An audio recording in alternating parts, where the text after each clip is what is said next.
one yaŋŋamba okuva wegwamulinnya takkirizibwa kubeera na famire ye yagireka. Webale nnyo. Takkirizibwa kulya byennyanja mbwawe abalya baganda be. Takkirizibwa kusula mu nnyumba eriko mabaati. Webale nnyo. Takkirizibwa kukyala wuwo n'alyayo ekintu. Neŋŋamba kati nno bantu girina obusibe nga buba bungi, olina emisosozo mingi kati nga takukkiriza oyogere ku kyakubba bbanka. Okitegedde? Wabbako ku bbanka nga gy'oli mukulu oyagalako nkuyamba okwo.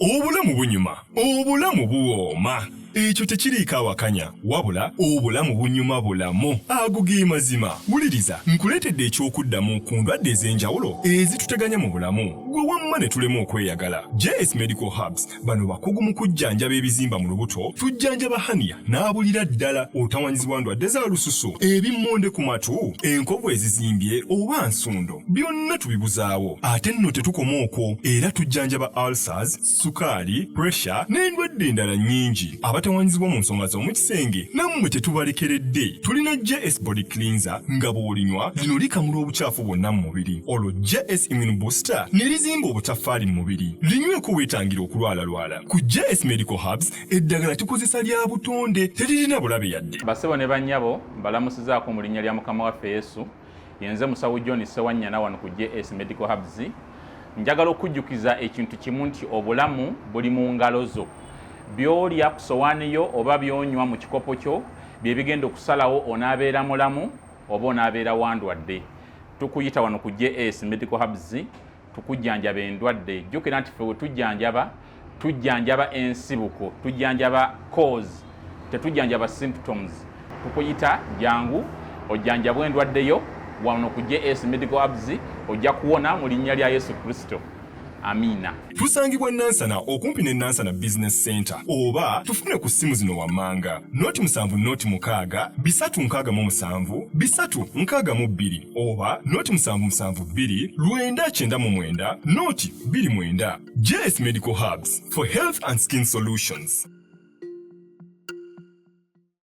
Ng'oyagala okumanya ebiriko tambula n'abaliko. Enzige ebuuka na nzige olaba n'abazungu baakiraba nti birds of the same feather. Kati nno nkuleetedde banywanyi bo mu nsonga zonna ezikwata ne tekinologiya. Yoshtech Services bw'ova ku bano ogenda kuwangatto. Yoshtech Services be baliko. Oyagala kukuzimbira website oba application olina ekyakubulako mu system ya kompyuta yo, bano babinoonya ne babikomyawo oba kyewandiise data recovery. Tebakoma okwo. Yoshtech Services era bakuyamba okulaba ng'olina obukuumi ku bibanja bye ebya intaneti. Kiyite Cyber Security Services era nga bakanika ne computers. Bano nakugambye bannakinku mu technology era nawe ayagala okwebuuza ku kintu kyonna ekikwatagana ne technologiya tukwaniriza. Oyagala cloud services, network services oba software development, naawe beekwate. Basangibwa Rubaga Road opposite Barbados Hotel okuliraana Trinity Christian Church. Bakubireko ku noti 7 519 715 oba noti 787 996 Yoshtech Services, empowered by innovation. Asooka kuyimba wala abali bayingiddeko mu buyumba obwo baggalawo ne bayimba jjajja Lobowaze jjajja Kawagaze sibalabangako gwe tobalabangako tonafuna chance naye atuuliriza eba chance olina soka funa chance nandi chance gwe togendangako mu ssabo naye abantu batambudde, abantu balina ebizibu, abantu bababidde mu masabu nga bw'olaba abantu bababidde mu makanisa. Nakola interview ne onaaliko jjajja Bujagali aliko sole yagenda onaaliko naŋŋamba nti ye yali tabiriimu yali yeetundira byennyanja webale nnyo yali ali mu mirembe gye yali ali kati nze nno nali mmanyi ono yavaako kati ajja omuddirira ye mutabani we w'ebityo naŋŋamba sima yayaguyita muzimu ti omuzimu gwamulonda bulonzi kye nasinga okukwatamu ŋŋamba naye nga bali mu kunyigirizibwa kungi bali mu kaaba. One yaŋŋamba okuva we gwamulinnya takkirizibwa kubeera na famire ye yagireka. Webale nnyo. Takkirizibwa kulya byennyanja mbwawe abalya baganda be. Takkirizibwa kusula mu nnyumba eriko mabaati. Webale nnyo. Takkirizibwa kukyala wuwo n'alyayo ekintu. Neŋŋamba kati nno bantu girina obusibe nga buba bungi, olina emisosozo mingi. Obusawo Obuganda okutandika okusamira okutufuba kuba n'ababbi.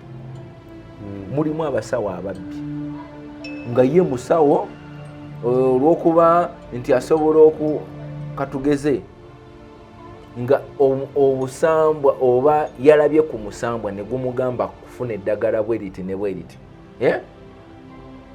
ne bamuwa eddagala nga lya mirundi egyo nti nze kati ozooliko ekitambo ky'obusezi, omusambwa ne gumuwa kyansi ne gumulagirira eddagala erikwata ekitambo ky'obusezi.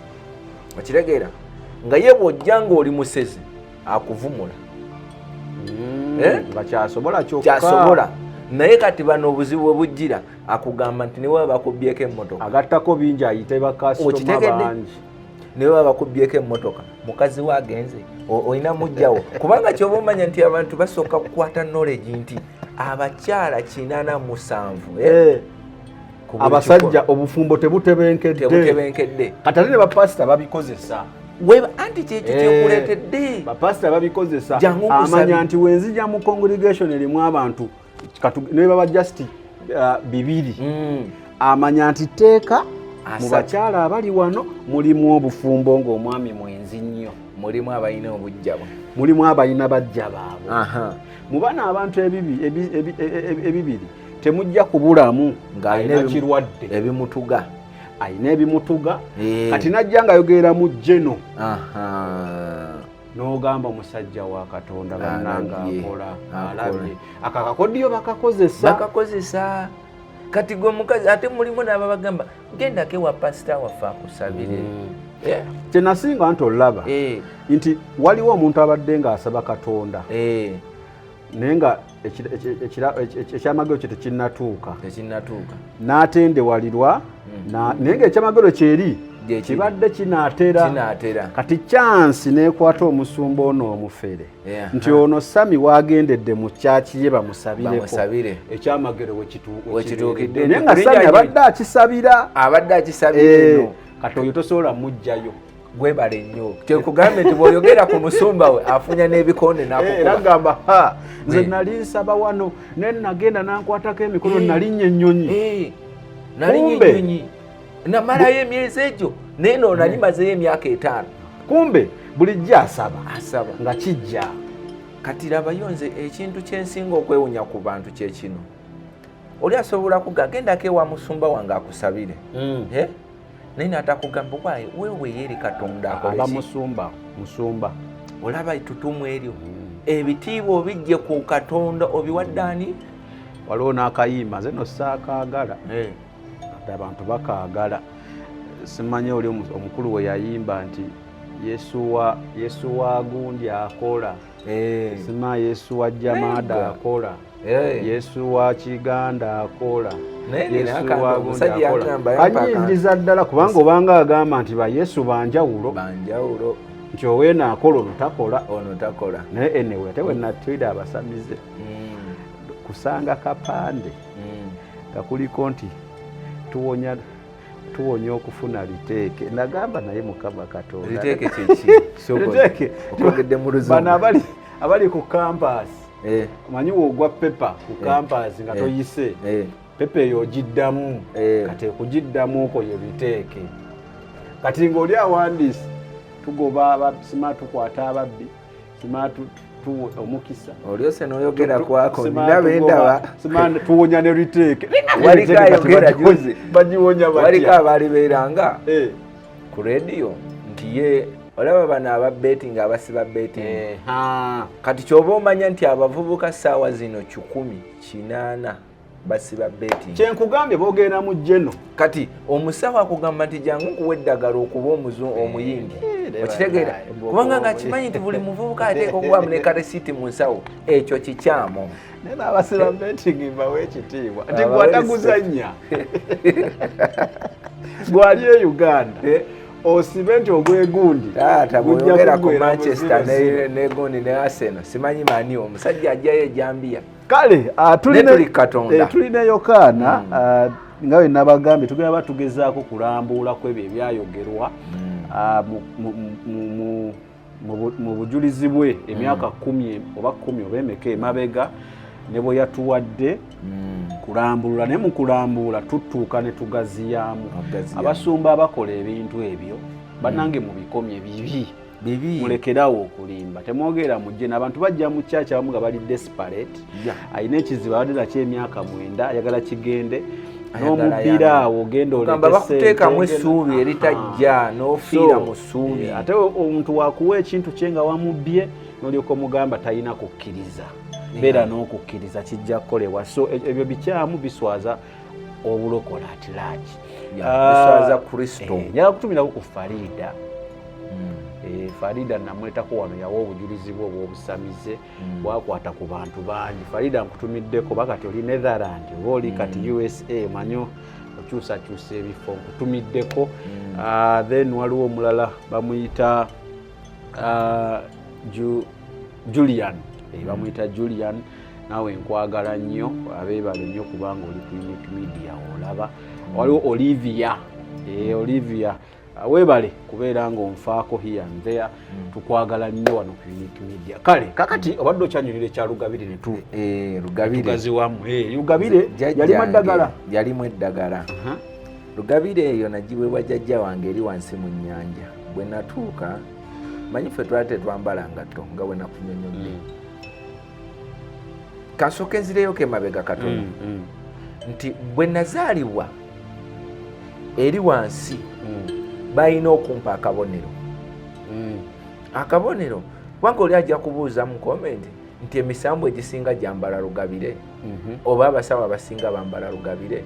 Nedda, nze buli lwotuuka eri bakuwa akabonero oba kyetwandiise bendera bakuwa kiki ekikwawula ku balala. Nze jjukira Lugabire eyo okugiweebwa nali olwo ngenda kutandika okutambula kuno ku nsi ng'olwo nva eri okiwulira ntandika okutambula eno ku nsi kati ne bampa Lugabire eyo.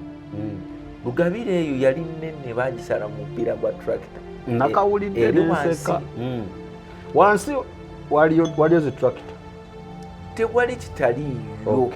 Buli kyonna gwe kyolaba ekyetaagisa eri wano ku nsi ekisobola okuyambibwa weri gyekiri. Kyovula nti gwe wogamba nti bapasita tewali mu bapasita abagenda mu nnyanja ate eri be basinga obungi kubanga bamanyi nti abantu abasinga. Naye gwe omulokole omutuufu oyawulubwa otya nti oli mulokole omutuufu? First omuzimu guba gukulaba, omusambwa guba gukulaba nono kubanga obeerako amaanyi ga Katonda. Bino byonna bye bakola beetoololeraku gwe okusuula olwoba ofuuke ku ki? Ofuuke w'amaanyi, ofuuke ku saidi yaabwe. Ani akusuula? Sitaani. Obeera musajja wa Katonda omutuufu. Omuzimu gukulaba, musambwa gikulaba, giri ku nniyaawo gyagala gikola buli kye gisobola obeere waabwe. Genda okola nti abo bapasita bonna basooka ku kituufu. Bayinza okuba balina okwolesebwa okwannamaddala okw'amazima nga baagala kuweereza Katonda naye omwami wumaali akasente kasita owulira nti munnange tugendeko ebweru kuba mubagwiridde okugendako ebweru we bayigidde okulya ebisiyaga we bayigidde okubba abantu we babasomesezza naye ate n'ebweru gye bagenda jjukira kati ffe wano mu Uganda oyinza okusanga nti twali tetumanyi tulimu ku bukataala bungi. Naye waliwo omusumba gwe baŋŋambye ali ebisiyaga. Ali ebisiyaga waliwo gwe baŋŋambye n'obukakafu nga nawe we buli. Ku luno omwana yaleese n'obukakafu. Ekyo kirungi. Naye bannange saanya okuyingira mu ntalo z'abasumba naye alya kale kamuleke nze munnange ebyo sibingi kati Rugabire bwe mala okugijjayo muganda wange nentandika okutambula kuno ku nsi nabeeranga ne Rugabire eyo Rugabire yanyambakanga kuno okusituka Rugabire yanyambangako okulwana kyova olaba nti mu katambi muli nakugambye nti bwe nagendanga okulwana n'abantu omugere gutya gumu gukuba abantu nga bataano ako nakawulidde mu bujulizi nti womukuba omugere gumu tewaliwo yadda oba bali bataano oba bali 10 naye ng'ebimu Kiganda yaŋŋambanga nti kati ekyo yogerako bwotyo ekyo yakikukkiriza tiyanzikirizanga kwogera bino kati mwe wa Mukama byanzikiriza nti yogera nti wattanga okitegedde kubanga ebiseera ebyo nali muto ekyokubiri nga yantegeerera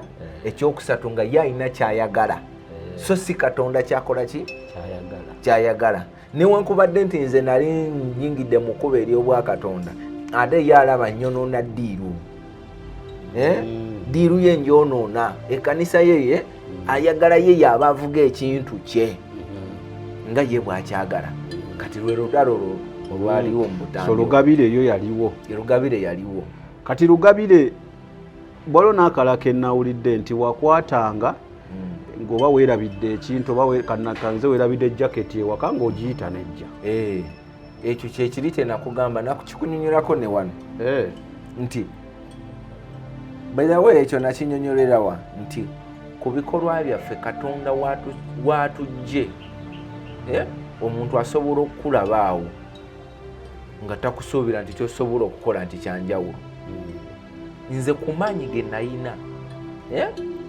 ge nayina sigambanga nti nagiyitanga buyisi ekitegeeza nti wabeerangawo kye tuyita speed okitegedde speed nakunyonyola nze okutambula kwange olutemya lw'eriiso limu okutemya nga natuusedde Fort Portal okutemya nga natuusedde awo nawe njagala kwa spiritual world yali very fast amaanyi ago nagayina nti nayitanga jaketi oba ki nga nsobola okukwata wano kekali ke nakugamba akabbanka akokugira ssente naye kati ebiseera ebyo wakyogereranga Kiganda ate alaba ng'abagenda omuggwamu olaba Kiganda kati aleesa ababba bbanka olowooza kati agenda kati abamumanyi manyi waliyo abantu abatumanyi muganda wange webali okitegeera gamba nti gundi oyo kakutte ku oyo kiwedde kati nga takukkiriza oyogere ku kyakubba bbanka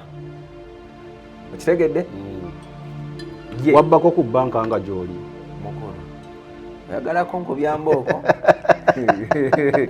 ng'oyagala okumanya ebiriko tambula n'abaliko enzige ebuuka na nzige olaba n'abazungu baakiraba nti birds of the same feather kati nno nkuleetedde banywanyi bo mu nsonga zonna ezikwata ne tekinologiya Yoshtech Services bw'ova ku bano ogenda kuwangatto Yoshtech Services be baliko oyagala kukuzimbira website oba application olina ekyakubulako mu sisitimu ya kompyuta yo bano babinoonya ne babikomyawo oba kyewandiise data recovery tebakoma okwo Yoshtech Services era bakuyamba okulaba ng'olina obukuumi ku bibanja bye ebya intaneti kiyite cyber security services era nga bakanika ne computers bano nakugambye bannakinku mu tekinologi era nawe ayagala okwebuuza ku kintu kyonna ekikwatagana ne tekinologiya tukwaniriza oyagala cloud services network services oba software development naawe beekwate basangibwa Rubaga Road opposite Barbados Hotel okuliraana Trinity Christian Church bakubireko ku noti 7 noti 5 519 715 oba noti 787 996 667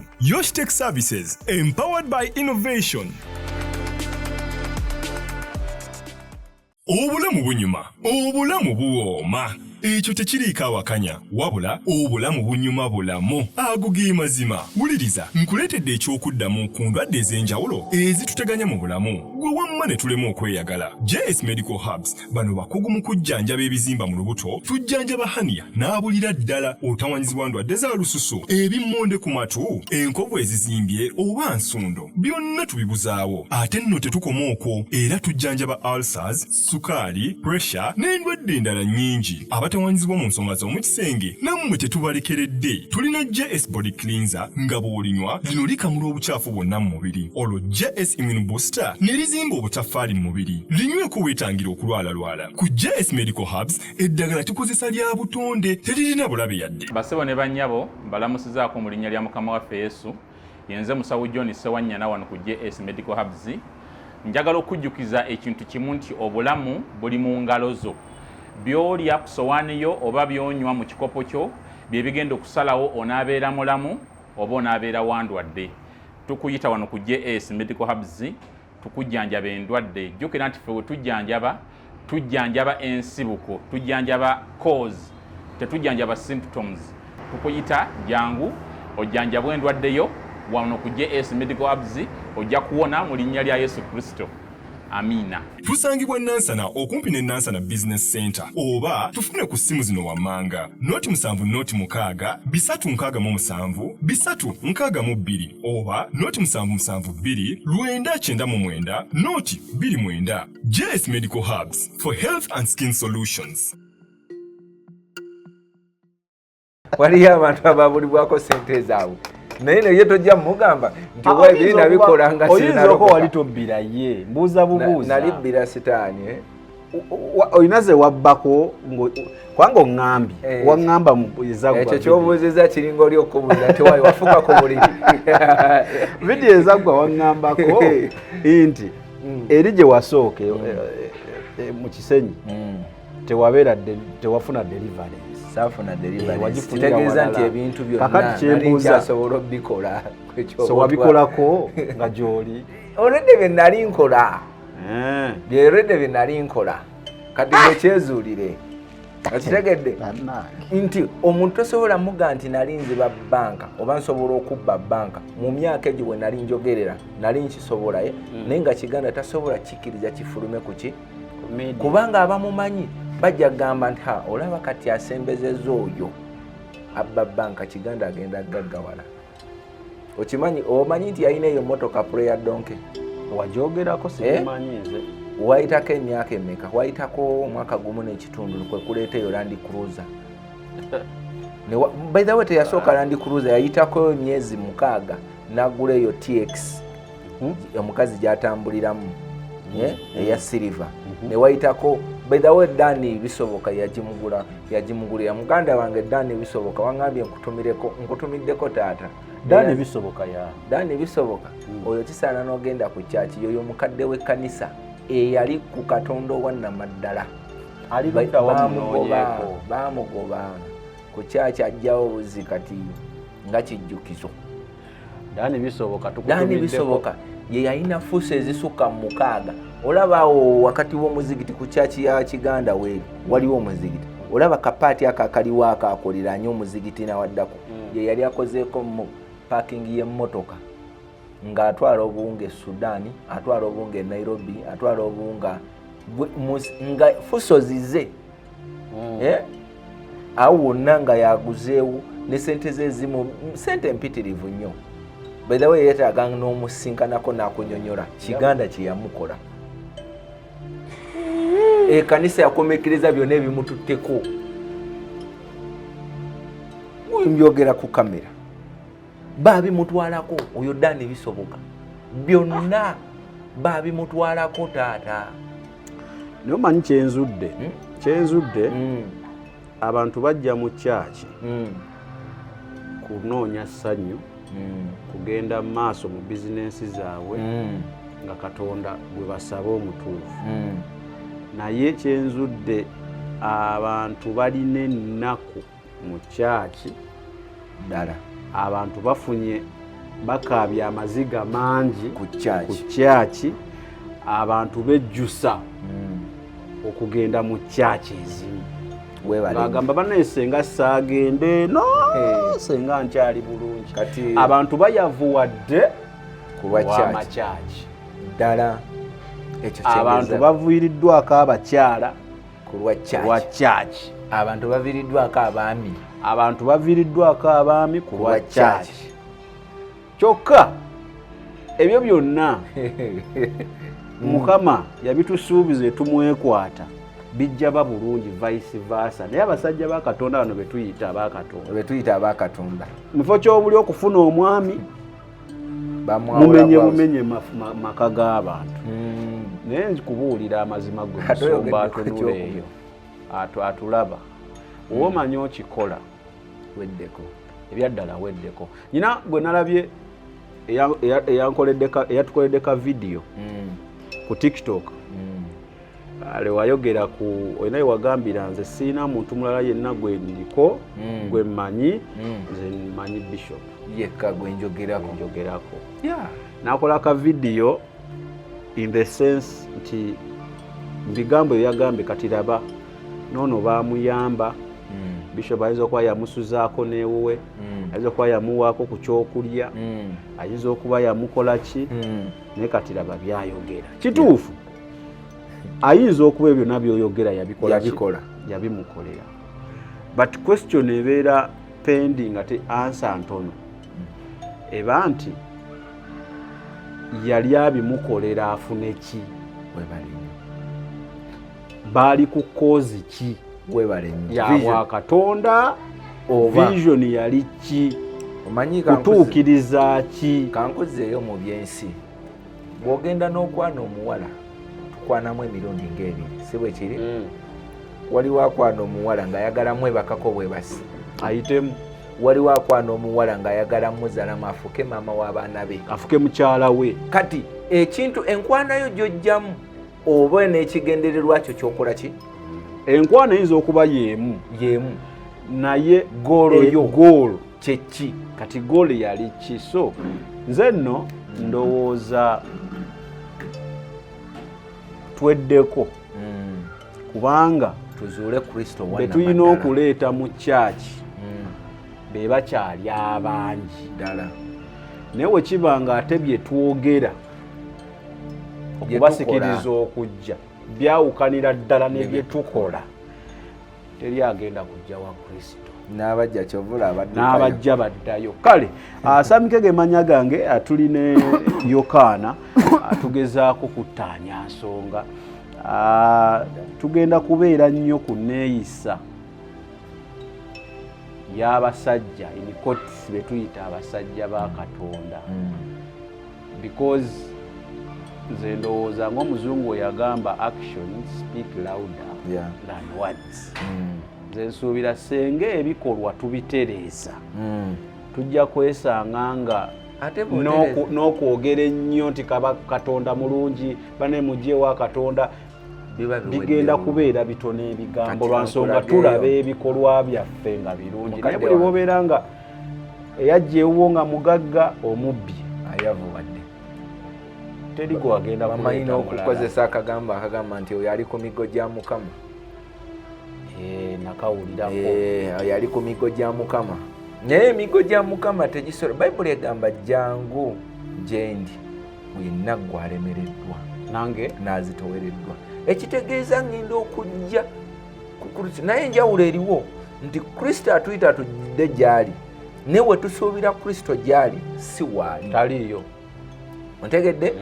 Eyo ye point enkulu. Gwe tusuubira mu makanisa ge tulaba nti ge makanisa gwe tusuubira okusanga Kristo, ate bo baamugoba mu dda taliiyo, bali mu byabwe.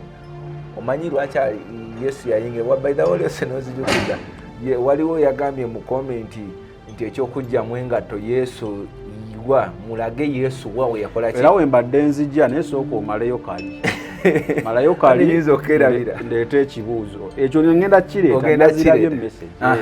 Kati nti bwe twagala Kristo baamugobamu.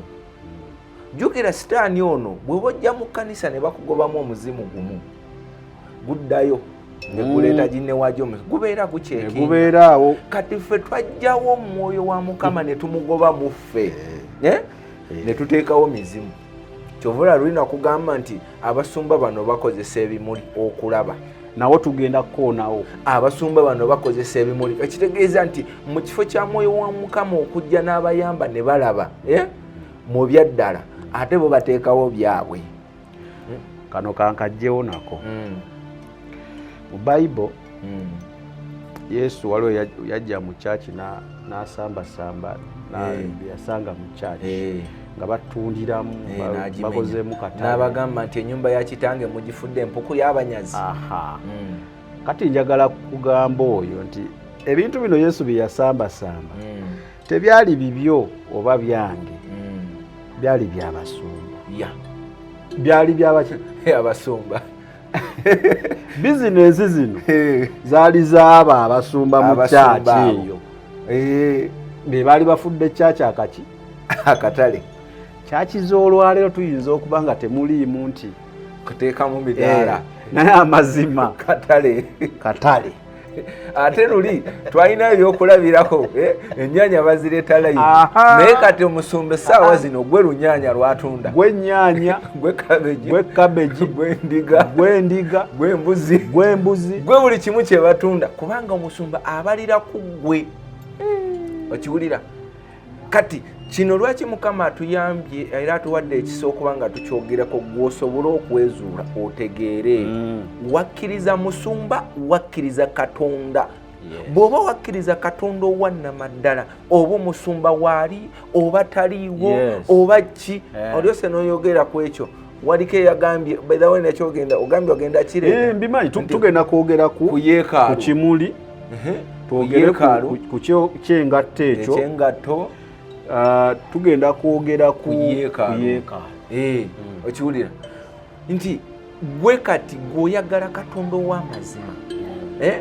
Bayibuli erina wegambira nti temumanyi mu yeekaalu yange ntuula munda mu mmwe. Kituufu era sister oba abadde brother oba sister yakyogeddeko. Naye kyoba omanya nti yeekaalu ya Katonda, Musa Katonda amugamba ku lusozi Sinayo nti kifo ky'olimu kitukuvu jjamu engatto zo. Kyogamba Musa teyali yeekaalu? Waliwo okwawulamu yeekaalu? Ekyo nno kibuuzo. Kibuuzo nti wekiba nga yeekaalu gyo yeffe. Waliwo era neyakiŋŋambye nti gwe tokimanyi nti mu komenti bakigambye nti gwe tomanyi sami nti gwe yeekaalu ya Katonda. Nkikkiriza nze yeekaalu atuula mu mutima. Naye Yokaana abuuza Musa, Katonda agamba Musa, wagambira Musa jjamu engatto kino kitukuvu, kifo kitukuvu. Ye Musa teyali yeekaalu. Okiwulira? Waliwo ne yabuuzizza, omanyi njagala nnyo okusagala nkerabire, wali yabuuzizza nti tulaba Yesu we yatambulira mu kusaba mu kukola ki talina we yagiramu ngatto. Okiwulira? Ekyo nakyo nakirabye. Talina we yagiramu ngatto. Yesu bedawe yawadde n'ekyawandiikibwa Yesu we yasomera mugundi. Omanyi lwaki mbadde saagala tubigendemu kati? Wanjagala mbigendemu nga ne comments nzirina nzisoma. Andi katuyitireyo tolina wokyewala. Okitegeera? Tolina wokyewala. Jjukira ye awuliriza era alaba. Okitegeera? Kati Katonda Yesu mu yeekaalu bwe yayingiramu baamuyita buyisi. Teyayimirira ku bituuti byabwe. Okitegeera? Era yabagamba nti Omwoyo wa Mukama ali ku nze. Ontegedde? Olwo awo we yabisambasambira ebyabwe ng'alaba bye bakola tibiki si bituufu. Kati bw'oŋŋamba nti Yesu talina we yajjamu ngatto gw'omulaba mu firimu. Omulaba mu ki? Mu firimu. None yazanya firimu akuleetera okugirayo ekyo Kristo kye yakola ki? Naye ffenna ekitufuga kiri mu Bayibuli. Owa firimu batugirayo bagezaako okusinziira ku byawandiikibwa. Okitegeera? Kyali kitya n'akuba ekifaananyi n'akukubiramu ekifaananyi. N'ateekawo. Okitegedde? Yesu gwe bw'oba osobola Katonda kati labayo ebintu bino ekisinga okunkwasa ennaku ffe abalokole abali Katonda bye twandikoze ate bano bannaffe ab'ensi bye bakola. Faaza omulaba, faaza engatto zavudde nazo ewaka, sizayingiriramu ku olutaali kuba ziddugala lwaki ziri zabaddemu ayise wangi wabeerawo akasenge kwe bakyusiza engoye kyokka betuyita ab'ensi banaddiini naye nga ffe abalokole ffe abagamba nti tuyimiridde tutegedde omwoyo wa Mukama tutegedde Katonda w'amazima tusaatuuka mu bituuti byaffe naye nga ozze kulaajanira Katonda lwaki tomunenya kubanga omusajja ono okwolesebwa kwe kuli nti ayagala mumwe endiga mumuwe kasente tayagala kumanya oba mwe muzenangata oba musaatuuka oba mwambadde empale bayibuli ekugamba ekyamateeka 2:25 omusajja toyambalanga mukazi n'omukazi toyambalanga musajja kya muzizo nnyo mu maaso ga Katonda gwe sisita oli mu mpale ya jjiini ekumiimye oli ku kituuti oweereza tajja kugambako kubanga si eggoolo ye tayagala gwokyuke wabula ayagala gwe omuwe kasente otegedde tayagala kwogera bikunyiiza tayagala kwogera bikunenya naye ejjukira abaakufiiriza Katonda ono w'amazima bwe kiba nti kya muzizo Katonda tasobola kwogera naawe Katonda tasobola kugirawo kizibu ekyo kati gwe ensonga lwaki nti biriivu ye eri mu pasito okusabira buli lunaku n'ekyo kyavaawa bannange ekyokubeera nga ffe tulowooza nti bajja tusabiranga busabizi ati kati bano abantu abasajja bakituteekamu obuteesi nti jangu mu kansolingi